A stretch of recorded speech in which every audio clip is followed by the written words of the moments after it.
Le Mali est l'un des premiers producteurs d'or en Afrique.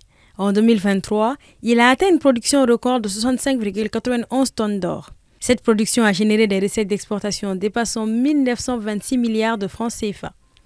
Un secteur d'une importance capitale qui est débattu dans tous ses aspects au fur et à mesure des différents panels des Golden Days. Je ne dirais pas que le secteur minier malien a des problèmes, mais je pense que c'est des défis.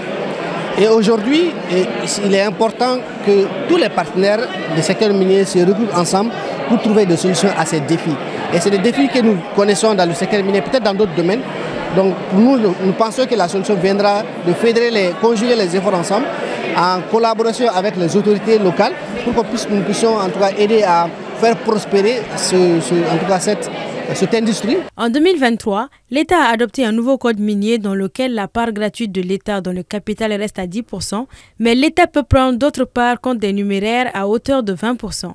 Les sociétés ont aussi l'obligation d'ouvrir leur capital à des investisseurs nationaux à hauteur de 5%. Ce changement manifeste la volonté de renforcer la souveraineté nationale sur l'exploitation des ressources naturelles, a aussi entraîné des difficultés pour certaines compagnies minières, dont Barrick Gold.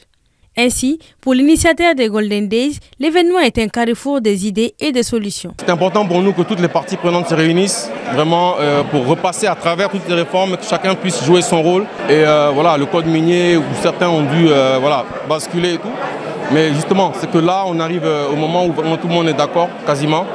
C'est pour ça que le ministère des Mines est là, le ministère de l'Énergie et de l'Eau est là, le ministère de l'Environnement nous soutient aussi. Le secteur privé est là, les sociétés minières, les sous-traitants.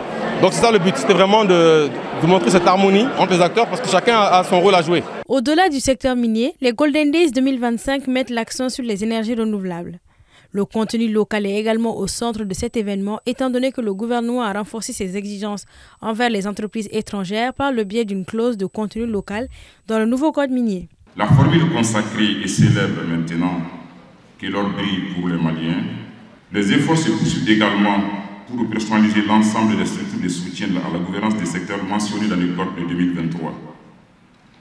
La brigade spéciale des mines, l'organe d'encadrement et de surveillance de l'artisanat minier, les organes de pilotage et de gestion du contenu local ou encore la relecture des textes de création de la Direction nationale de la géologie des mines.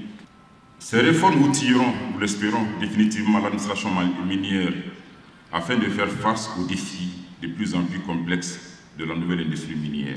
Les Golden Days réunissent l'État malien, les entreprises minières, étrangères comme nationales, les fournisseurs miniers, analystes, spécialistes du secteur ou encore des étudiants.